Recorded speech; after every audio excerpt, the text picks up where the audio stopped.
Shalom, selamat malam semua kita. Kita bersyukur kepada Tuhan kembali malam hari ini kita boleh bertemu. Sebelum kita mendengarkan pengajaran, mari sama-sama kita mau katakan pujian ini kepada Tuhan. Masih kita bertepuk tangan bersama-sama kepada Tuhan.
Saudara sekalian, salam, sampai jumpa lagi. Dan dengan harapan dan kami percaya kita semua dalam keadaan sehat dan tidak kurang apapun. Kami percaya kita masuk pada tahun 2022 ini dengan penuh kemenangan karena kita mempunyai seorang penolong yang Tuhan sudah berikan. Seorang penolong ini hanya diberikan bagi mereka yang percaya pada Yesus. Nah, nanti kita lihat sebagai kesimpulan di dalam pelajaran, dan hari ini adalah pelajaran yang ke-57 dan ini adalah seri yang ke-6 kali atau kelima. Nah, kita berdoa, Tuhan, kami mau belajar sebagian daripada firman Tuhan dan kami mau belajar seorang penolong supaya kami dapat mengerti dan kami sangat menghargai seorang penolong ini. Terima kasih Tuhan. Berikan kami pengertian dan kami mau terima dan kami mau terapkan untuk kami bagikan pada yang lain. Terima kasih Tuhan. Di dalam nama Tuhan Yesus kami mohonkan. Amin. Nah, saudara sekalian, kita sudah belajar beberapa kali dalam beberapa pertemuan dan ini adalah kita membuat suatu kesimpulan di dalam mengenai Roh Kudus. Roh Kudus itu sebetulnya adalah seorang penolong. Jadi bukan seekor, bukan sebuah, bukan benda, seorang. Artinya dia adalah seorang oknum yang hidup, yang kena kita belajar dalam beberapa kali pertemuan-pertemuan. Roh Kudus itu adalah seorang, bukan benda dan bukan apa. Dia adalah seorang penolong. Nah, P-nya besar. Nah, coba kita lihat, ya kan. Nah, ini ada 4 hal jangan dilakukan oleh orang percaya. Ada 4 hal. Jangan. Kalau dikatakan jangan, ada sesuatu yang terjadi. Nah, saudara, kita jangan berdusta. Ya kan, satu yang lain jangan berdusta, apalagi kita berdusta terhadap Roh Kudus. Ingat, Roh Kudus adalah seorang penolong, seorang pribadi yang hidup di dalam saudara dan saya. Kalau saudara terima Tuhan, kita lihat apa fungsinya. Ini sebagai kesimpulan dalam beberapa kali pertemuan. Nah, saudara, ini jangan, kita lihat yang pertama, jangan berdusta. Ini ceritanya begini. Itu ada Ananias dan Safira, mereka menjual tanah. Nah, kita lihat dialog ini. Tetapi Petrus berkata, Ananias, mengapa hatimu dikuasai iblis? Kenapa hatimu dikuasai iblis? Kenapa? Sehingga engkau mendustai Roh Kudus dan menahan sebagian dari hasil penjualan tanah itu. Maksudnya begini, Ananias ini dengan istrinya itu begini. Nah, ini umpama tadi. Mereka jual tanah. Ternyata tanah itu, ini umpama, laku 100 juta. Lalu mereka ngomong kepada Petrus, kami jual ini hanya laku 30 juta. Ya kan ini. Nah, maksud Petrus, kenapa kamu tidak terus terang? Ngomong aja, ini laku 100 juta. Kami kerelaan hati kami untuk memberi untuk Tuhan 70 juta. Ya kan, bukan 70 juta kami simpan dan 30 juta kami berikan kepada Tuhan. Kami hanya rela memberi 30 juta, 70 juta kami tahan. Tuhan marah tak itu? Enggak. Tuhan tidak marah. Atau saudara katakan gini, Petrus, kami hanya memberikan cuman 15 juta, 85 juta kami tahan. Salah? Tidak salah, tidak salah itu. Nah, jadi saudara, di sini hati mereka dikuasai oleh iblis. Jadi suami istri itu sepakat. Sehingga Petrus mengatakan, mengapa hatimu dikuasai iblis? Saudara, ini kita butuh pada hari ini nih, hati-hati supaya hati saudara dan saya dijauhkan oleh Tuhan, dikuasai setan, iblis, dijauhkan. Dan saudara, lebih baik kita ngomong dengan terus terang, ya kan? Tuhan marah? Enggak, tidak. Kita lihat dialog lagi di sini. Nah, selama tanah itu tidak dijual, bukankah itu tetap kepunyaanmu? Dan setelah dijual, bukankah hasilnya itu tetap dalam kuasamu? Jadi kalau itu dijual, harganya 100 juta, itu kan milik kamu, ya kan? Atau kami hanya mau menyumbang hanya 5 juta, enggak apa-apa itu, enggak apa-apa. Tuhan tidak marah. Tetapi mereka ngomong bohong ini, tanah itu kami jual cuma laku 30 juta. Nah kan gitu kan? Mengapa engkau merencanakan perbuatan itu dalam hatimu? Engkau bukan mendustai manusia, bukan. Kamu tidak mendustai kami sebagai hamba Tuhan, tetapi kamu mendustai Allah. Ya kan, maksudnya itu kenapa sampai berani, ya kan, hatimu itu dikuasai oleh iblis. Kenapa? Sedangkan hatimu itu sudah ada seorang penolong. Hatimu itu sudah ada firman. Hatimu itu sudah ada Roh Kudus. Kenapa tadi di sini? Nah, jadi saudara, kita tidak lanjutkan, saudara bisa lihat dalam Kisah 5 ayat 3 dan 4. Nah, saudara, yang kedua ini jangan dilakukan oleh orang Kristen atau anak Tuhan. Jangan. Kenapa jangan? Karena Roh Kudus itu seorang penolong. Bisa tidak kita membuat seorang penolong? Saudara pastikan di sini. Dia adalah seorang penolong yang mau nolong saudara, nolong saya.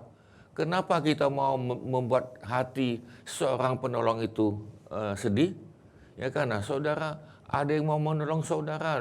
Penolong ini bukannya dari manusia, bukan dari gereja. Penolong ini Roh Kudus, datangnya dari Bapa di surga. Bapa di surga memberikan seorang penolong. Nah, kenapa kita mesti mendukakan seorang penolong? Tentunya penolong, namanya penolong kan ya. Penolong dalam segala hal. Saudara coba belajar, ya kan, kita sama belajar bagaimana kita mau menyenangkan hati Roh Kudus. Itu dikatakan dalam Efesus 4 ayat 30a, ya kan, dalam terjemahan sederhana. Dan jangan sampai cara hidupmu membuat Roh Kudus bersedih hati. Jangan cara hidupmu, cara hidup kita, saudara, Alkitab sudah katakan, baik kamu makan, mau minum, nama Tuhan dipermuliakan. Atau apapun yang kita lakukan, nama Tuhan dipermuliakan. Jadi saudara, apapun ini, tingkah laku kita, biarlah membuat Roh Kudus itu senang. Bisa katakan amin. Ya, karena saudara, cara kita makan pun jangan sampai membuat Roh Kudus itu tidak senang. Biar kita mau menyenangkan hati Tuhan. Nah, jadi saudara, yang kedua adalah jangan mendukakan Roh Kudus. Karena Roh Kudus itu bisa, haleluya, dia sedih.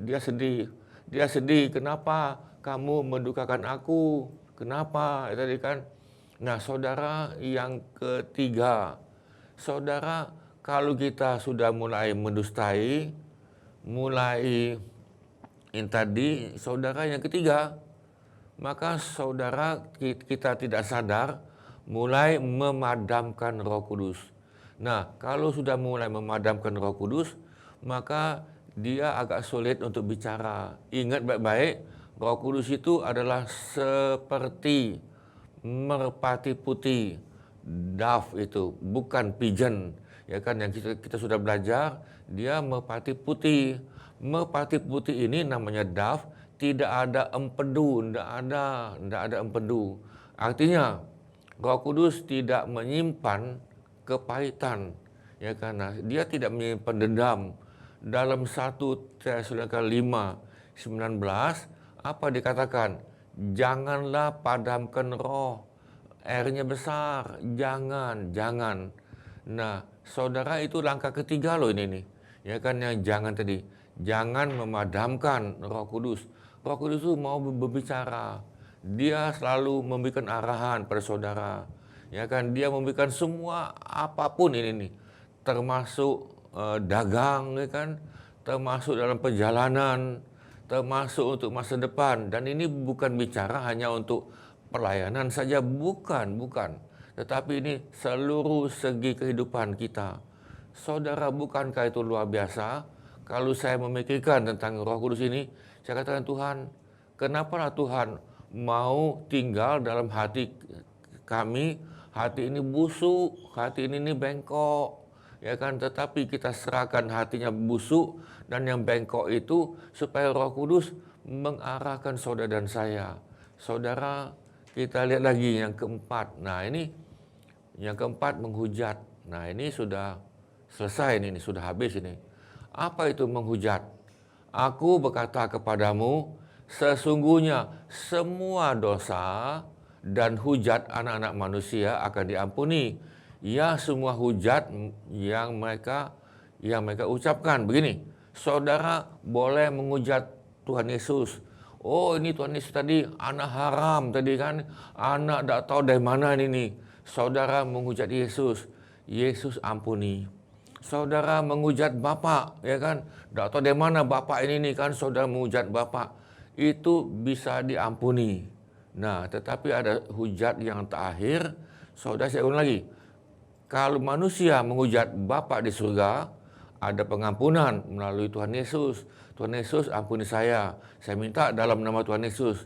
Saudara diampuni. Lalu ada manusia yang menghujat Tuhan Yesus. Dikatakan ini anak haram jadalah, anak segala macam. Saudara minta ampun kepada Tuhan Yesus, dia ampuni.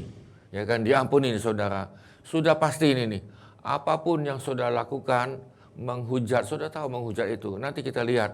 Tetapi ayat 9, apabila seorang menghujat Roh Kudus, ia tidak mendapat ampun selama-lamanya, melainkan bersalah karena berbuat dosa kekal.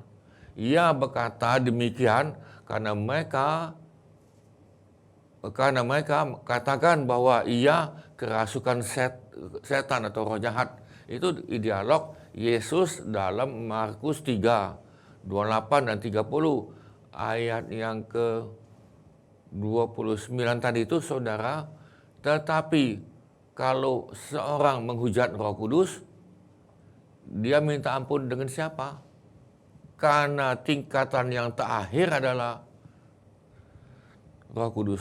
Nah, jadi saudara, itu adalah dosa kekal. Nah, kita lihat lagi dalam firman Tuhan yang lain lagi. Di dalam 1 Yohanes 5, 16. Kalau ada seorang melihat saudaranya berbuat dosa, yaitu dosa yang tidak mendatangkan maut, hendaklah ia berdoa kepada Allah. Dan dia, Tuhan, akan memberikan hidup kepadanya, yaitu mereka yang berbuat dosa yang tidak mendatangkan maut.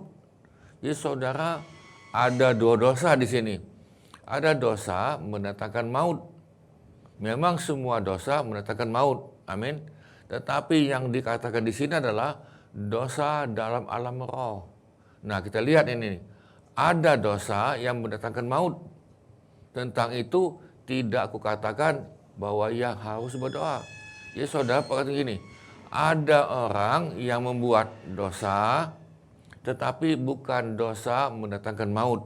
Saudara berdoa, ya kan, saudara berdoa, Tuhan, saya berdoa untuk orang itu, ya kan, dia sudah buat dosa dan yang lain, kami berdoa, saudara silakan. Nah, kita memang membuat doa, ya kan, doa setiap jam kepada jemaat di sini. Nah, saudara boleh isi, saya berdoa jam 9 sampai jam 10 malam, tidak apa-apa, ya kan, saudara berdoa. Nah, tetapi ada dosa yang mendatangkan maut, yaitu menghujat. Nah, Tuhan akan berkata kepada orang itu bahwa dia tidak usah mendoakan dia lagi, tidak usah. Kami pernah mendoakan, ya kan, untuk jemaat di sini. Tetapi waktu kami doakan, Tuhan bicara. Orang itu tidak usah didoakan lagi, tidak usah, kan. Lalu kami mengerti bahwa dia sudah masuk kepada dosa kekal. Nah, dosa kekal ini adalah menghujat Roh Kudus. Nah, seseorang kalau sudah menghujat Roh Kudus, maka tidak ada lagi penebusan, tidak ada lagi. Tinggal saya minta maaf dulu, dia hidup untuk mati. Walaupun di tengah-tengah ibadah mungkin atau dalam persekutuan, tengah-tengah dengan pengurapan yang hebat, Roh Kudus hadir, Roh Kudus bicara, maka dia tidak akan merasakan apa-apa. Dia baca firman pun, firman itu bagi dia sudah tidak hidup. Firman itu tidak hidup ini pada dia. Nah, saudara, ini dengan judul keselamatan bisa hilang. Nah, jadi saudara, keselamatan itu saudara perlu jaga. Bukan begini, sekali selamat, aku sudah terima Tuhan Yesus, saya sudah dibaptis, sudah selamat itu. Enggak, belum. Saudara belum. Itu baru bayi rohani. Dia perlu diisi. Nah, saudara, keselamatan itu saudara perlu jaga. perlu sekali jaga. Nah, kita lihat ini nih, ya kan? Keselamatan bisa hilang karena orang itu menghujat. Yang tadi kami katakan tadi bahwa keselamatan dia, bahwa dia sudah kehilangan keselamatan, ya kan, dia tidak dapat lagi hidup bersama-sama dengan Tuhan karena dia sudah menghujat. Apa itu menghujat? Nah, menghujat itu diantaranya itu mencaci, mencela, ya kan, mencela, mencaci, menfitnah. Nah, saudara apa lagi? Kemudian saudara menuduh, ini ada yang menuduh ini nih, Tuhan melakukan hal-hal yang jahat, kerasukan setan, dan yang lain-lain. Dia sudah mencaci maki, sudah menjelekan, menfitnah. Lalu saudara, yang keempat, dia lebih mencintai duniawi.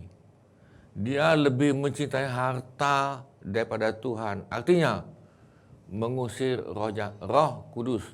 Saya mencontoh ini. Kalau ada seorang, ya kan, dia tetap mencintai dunia ini, dan dia dengan pelan, dengan mantap ini, sebetulnya dia mengusir Roh Kudus. Saudara, Roh Kudus itu sekali, saya ulang lagi nih, saudara hanya sekali saja mengusir Roh Kudus, dia nggak datang lagi. Saudara nggak datang lagi. Jadi Roh Kudus itu jangan diusir. Jangan saudara tentunya mendukakan yang lain, jangan mendustai. Itu langkah pertama tadi itu. Nah, saudara, mereka itu hujat itu adalah murtad, meninggalkan dan mengabaikan keselamatan. Dia bilang, untuk apa itu percaya pada Yesus? Selamat, selamat, selamat, ya kan? Untuk apa tadi? Selamat, selamat saat ini model begini-ginilah tadi kan. Nah, saudara, dia sudah mengusir Roh Kudus. Saya tidak buka ini, saudara nanti buka di rumah saja. Ada Ibrani 6 ayat 4 sampai 6, 2 Petrus 2, 20 dan 22. Saudara bisa buka nanti pelan-pelan.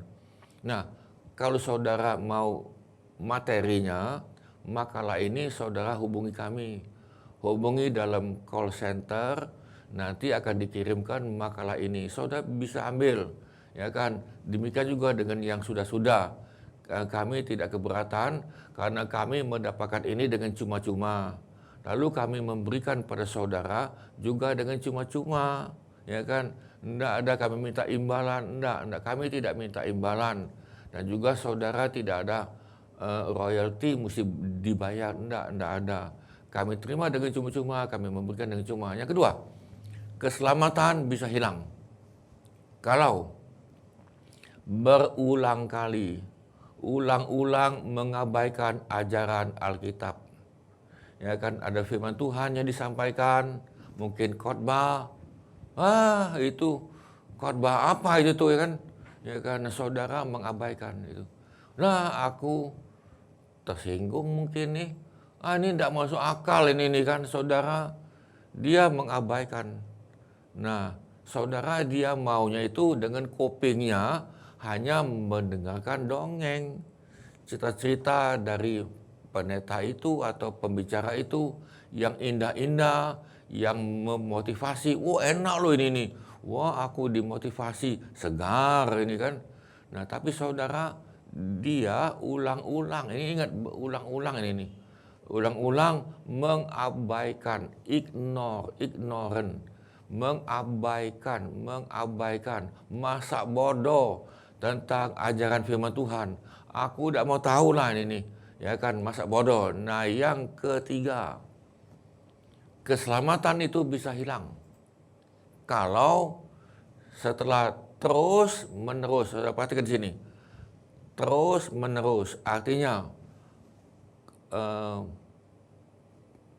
continuous go on sinning, terus menerus ini, ya kan, terus menerus menolak diinsafkan oleh Roh Kudus. Roh Kudus itu bicara ini di hatinya, bicara melalui orang lain, bicara melalui keadaan, ya kan, sudah dapat masalah, mungkin saudara tinggal di dalam menghadapi badai, tetapi dia menolak untuk diinsafkan. Walaupun ya kan saudara, umpama tadi ini nih, ada yang sakit, dia tetap menolak itu. Ada yang usahanya bangkrut, dia tetap menolak. Enggak, aku berhasil, dia bilang tadi kan.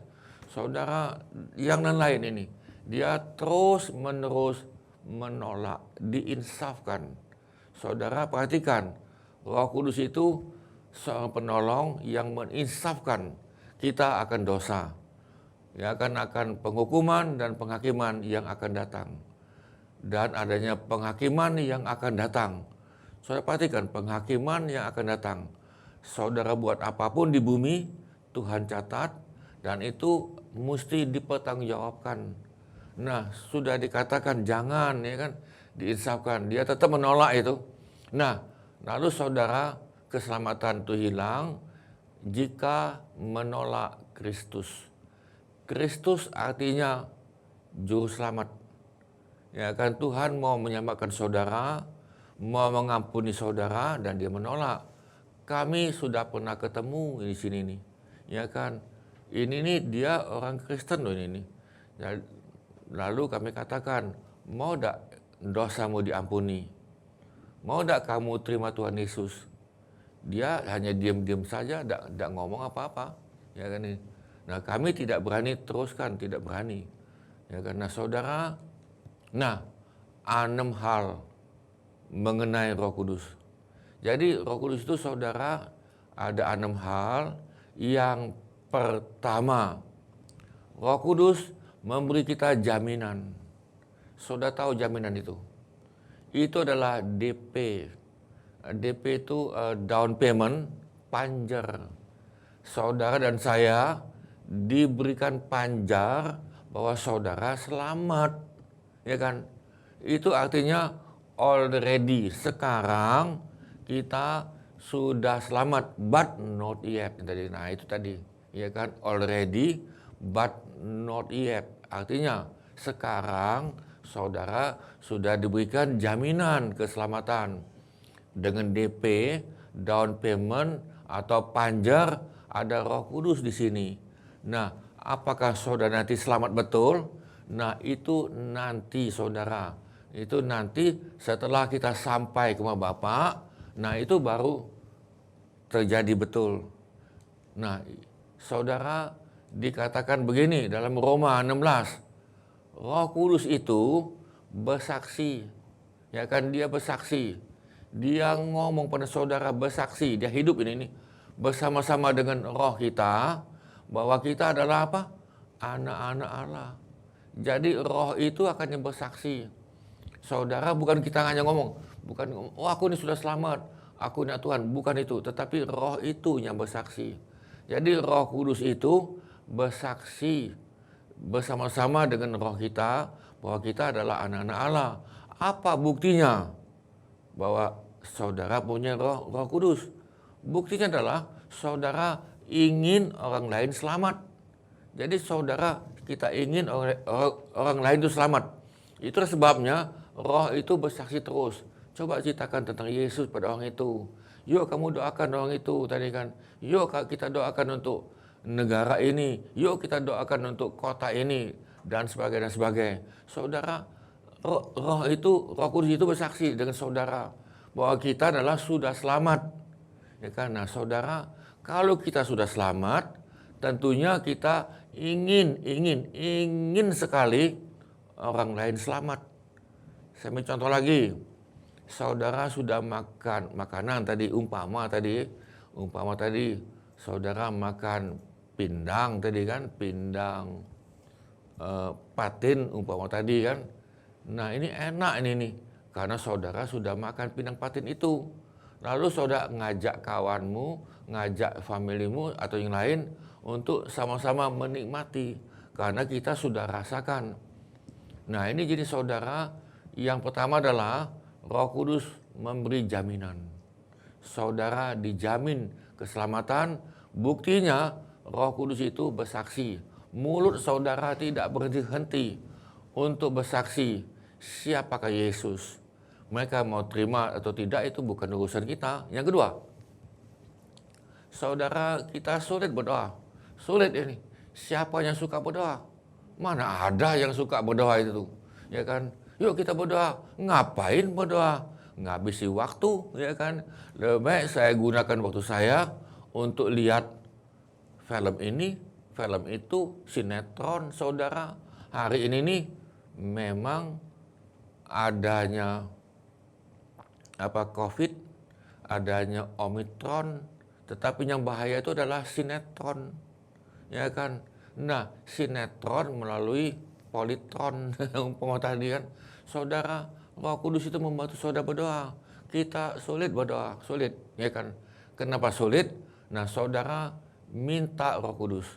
Saudara minta ini nih, minta karena dia seorang penolong. Ingat, dia adalah seorang penolong. Saudara ngomong pada Roh Kudus, Roh Kudus, saya ini terus terang sulit untuk berdoa. Dan yang kedua, saya ini malas, ya kan? Ngapain berdoa? Nggak ada manfaatnya itu. Saya sudah berdoa sekian bulan, sekian tahun, nggak ada manfaatnya. Tapi saudara perhatikan, manfaatnya banyak. Cuman kita tidak sadar. Nah, saudara minta dengan Roh Kudus, minta. Roh Kudus, bantu saya untuk berdoa. Nah, kita lihat di dalam Roma, Roh Allah juga menolong kita dalam kelemahan kita. Jadi saudara, Roh Kudus itu menolong kita dalam kelemahan. Saudara mungkin punya kelemahan di bidang apa saja, ya kan, bidang keuangan mungkin, di bidang rohani, bidang doa, karena kita tidak tahu sebenarnya apa yang pantas kita doakan. Tidak tahu ini nih, Tuhan aku ini doa apa? Saya sudah doakan si A, si B kan, dari utara ke barat, ya kan, dari barat ke selatan, 8 penjuru angin keliling-keliling, ya kan ini. Nah, tetapi saudara, roh Tuhan sendiri berdoa untuk kita dan menyampaikan permohonan kita kepada Allah dengan penuh perasaan dan dengan cara yang tidak bisa dijelaskan dengan bahasa manusia. Nah, saudara berdoa sama Roh Kudus. Roh Kudus, saudara bisa doa sendirian nih, doa sendirian. Saudara bisa doa dengan korporat, dengan kawan saudara bisa. Saat ini kita doa dengan daring, ya kan, karena tatap muka. Memang jangan sering tatap muka. Saudara pakai HP-mu, ya kan, pakai laptopmu, pakai tab atau apa saja. Kita doa melalui jaringan. Bisa saudara ini. Yang penting asal kita ada niat. Nah, kalau nggak ada niat, saudara minta dengan Roh Kudus. Ya kan, Roh Kudus. Roh Kudus, saya ini nggak suka doa nih, ya kan, paling males. Kapan saya doa, langsung ngorok gitu kan, ya kan, langsung tidur ini. Nah, saudara ngomong kepada Roh Kudus. Roh Kudus ingat seorang penolong. Dia menolong saudara untuk berdoa. Nah, saudara yang ketiga, ingat sosok pribadi, P-nya besar, Roh Kudus mempunyai akal dan perasaan. Roh Kudus itu mempunyai akal. Jangan saudara pikir dia itu tidak punya akal. Ingat, Roh Kudus itu sifatnya, atributnya sama dengan Allah. Dia maha hadir, maha tahu, maha kudus, maha kuasa. Apa yang ada pada Tuhan Yesus ada pada Roh Kudus. Apa yang ada pada Bapa ada kepada Roh Kudus. Kita mempunyai Allah, tetapi dalam 3 oknum. Nah, saudara sekalian, Roh Kudus itu mempunyai perasaan. Dia bisa sedih, dia bisa senang, dia bisa berduka. Saran kami adalah, saudara kita setiap hari membuat Roh Kudus itu sukacita. Bisa katakan amin? Dia sukacita kalau saudara suka berdoa, minta Roh Kudus. Ya kan, buat dia senang. Kita baca surat cinta Tuhan, yaitu Alkitab. Dia senang. Saudara tidak mengerti Alkitab, minta Roh Kudus menjelaskan. Minta Roh Kudus menghidupkan. Saudara bisa hidup dalam kekudusan. Kita bisa hidup dengan kekudusan? Tidak bisa. Ya kan, biar bagaimanapun caranya, saudara dan saya tidak bisa hidup di dalam kekudusan. Tidak bisa. Tetapi, nah saudara sekalian ini tetapi ya, kita bisa minta dengan Roh Kudus. Dalam 1 Petrus 1 ayat 2 dikatakan begini, kita dikuduskan oleh Roh Kudus untuk supaya taat kepada Tuhan Yesus dan menerima percikan darahnya. Artinya begini, saudara, mungkin saudara dan saya suka bohong, suka dusta. Ngomong dengan terus terang kepada Roh Kudus. Roh Kudus, saya ini tidak tahu kenapa suka sekali dusta, suka sekali bohong, ya kan nih. Ya kan, bohongi dengan keluarga, dengan yang lain. Gitu. Nah saudara, ingat, di rumah Bapak tidak ada seorang pendusta, tidak ada.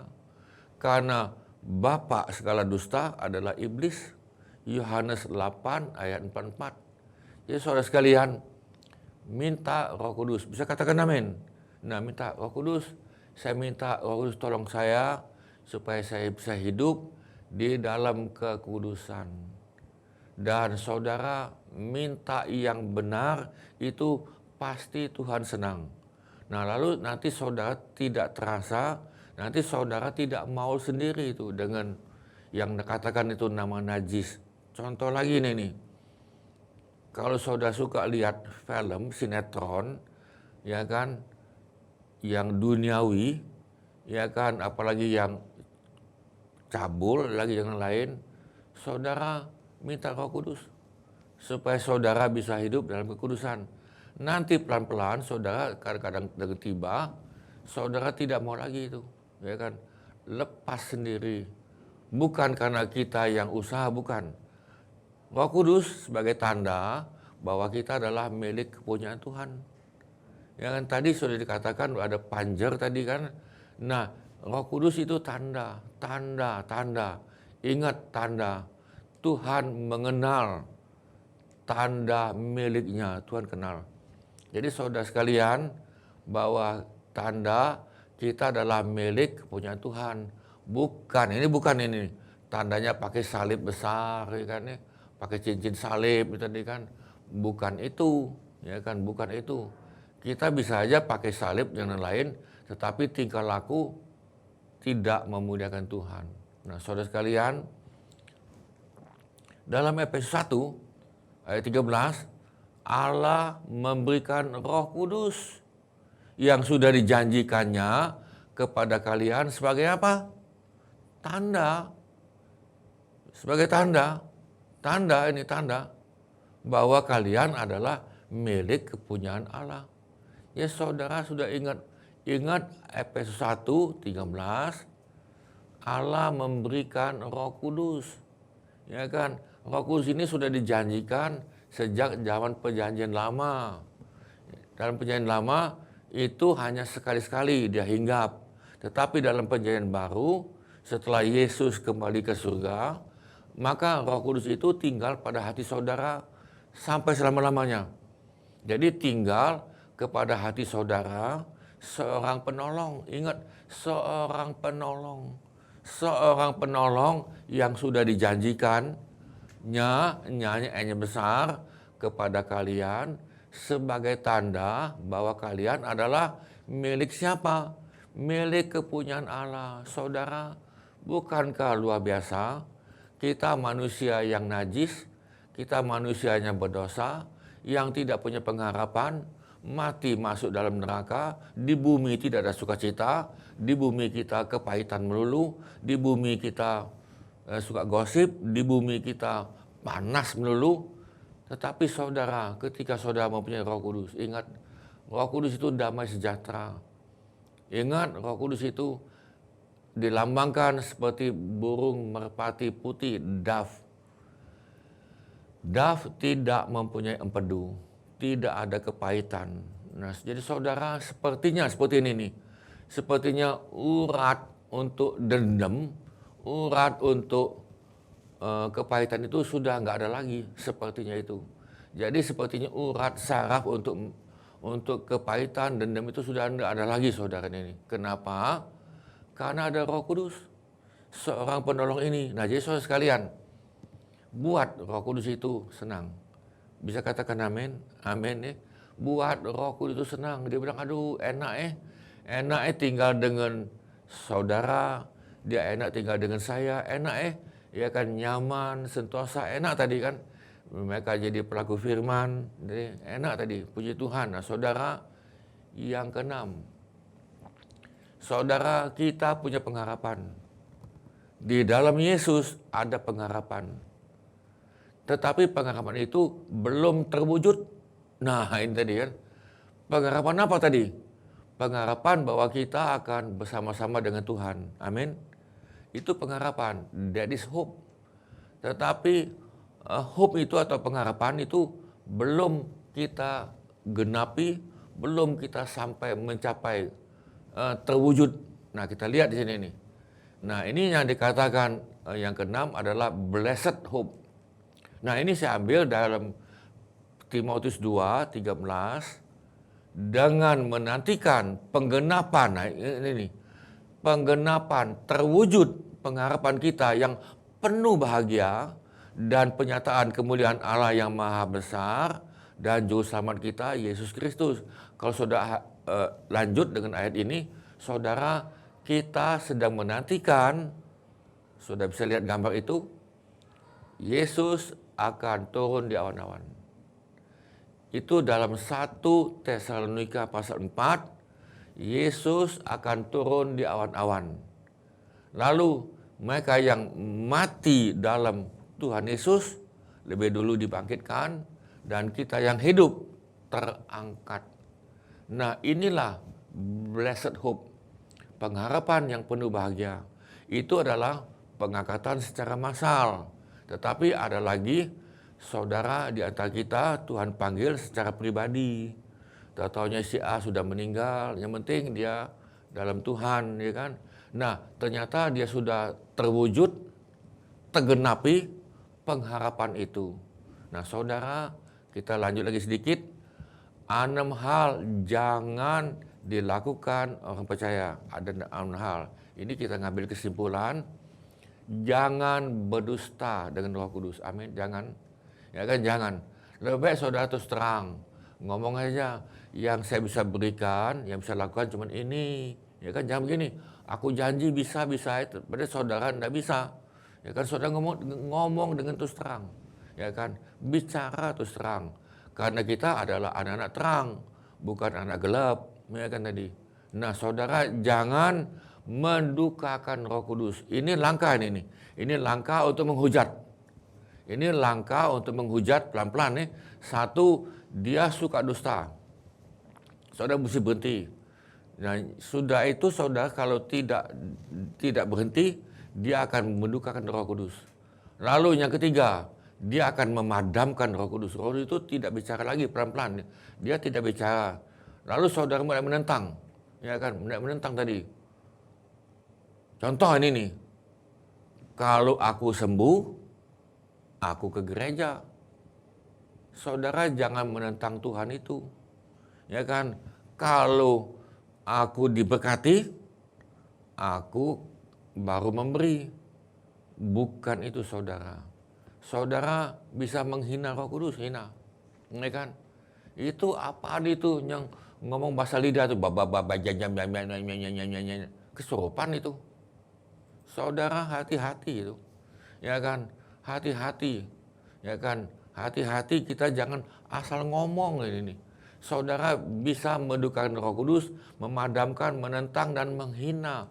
Yang keenam, menghujat. Selesai. Kalau sudah menghujat, saudara, keselamatan tidak ada lagi. Itu namanya dosa kekal. Dosa kekal tidak usah didoakan. Nah, saudara, 6 hal mengenai Roh Kudus. Yang pertama, Roh Kudus jaminan. Jaminan saudara selamat atau tidak. Dijamin dengan Roh Kudus. Yang kedua, Roh Kudus membantu saudara berdoa. Saudara tidak suka berdoa. Ya kan, sudah umum lah kita, mana suka lah itu kan. Ya kan, mana ada kebiasaan mau doa itu. Minta dari Roh Kudus, minta ini. Saudara perlu saudara dibaptis bahasa lidah. Perlu, karena kita berdoa itu dalam roh itu. Yang ketiga, Roh Kudus mempunyai akal dan perasaan. Roh Kudus akan memberikan pada saudara akal. Dan saudara akan mengalami perasaan yang damai sejahtera. Beda dengan dunia ini. Damai sejahtera dalam Tuhan. Beda dengan dunia ini. Roh Kudus membawa saudara kepada kekudusan. Kita tidak mungkin hidup kudus, tidak mungkin. Tetapi Roh Kudus akan membawa saudara pelan-pelan tentunya ini, ya kan, progresif. Dia akan membawa pada saudara dalam kekudusan. Nah, Roh Kudus sebagai tanda milik Tuhan. Milik Tuhan yang keenam. Roh Kudus memberikan pengharapan. Ya saudara sekalian, itulah 6 hal tadi yang sudah bisa lihat ya. Dan saudara kita berdoa, Tuhan, biar mulai saat ini kami senang dengan Roh Kudus. Kami senang dengan Tuhan. Buat kami mengerti, buat kami menjadi pelaku firman. Memberkati kami yang sudah hadir dan ikut, dan biarlah kami menjadi berkat, dan nama Tuhan Yesus dipermuliakan. Baik cara kami makan dan minum, dan apapun yang kami lakukan dengan cara hidup kami. Nama Tuhan yang dipermuliakan. Tingkah laku kami, perbuatan kami, perkataan yang lain, supaya menjadi berkat, menjadi teladan. Terima kasih Tuhan, dan kami berkati, kami sudah niat, dan saudara sekalian biarlah saudara menerima, terimalah sukacita, damai sejahtera dan berkat daripada Bapa, kasih karunia demi kasih karunia daripada Tuhan Yesus, dan dengan persekutuan Roh Kudus seorang penolong untuk membawa kami semakin serupa dengan Kristus. Di dalam nama Tuhan Yesus kami mohonkan. Amin. Amin saudara sekalian, sampai jumpa lagi, Tuhan berkati. Amin. Puji Tuhan Bapak Ibu Saudara-saudari untuk pengajaran yang luar biasa yang baru kita dengar. Biarlah pengajaran ini boleh menjadi kekuatan yang baru, boleh menjadi rema dalam setiap kehidupan kita. Sama-sama kita katakan kepada Tuhan.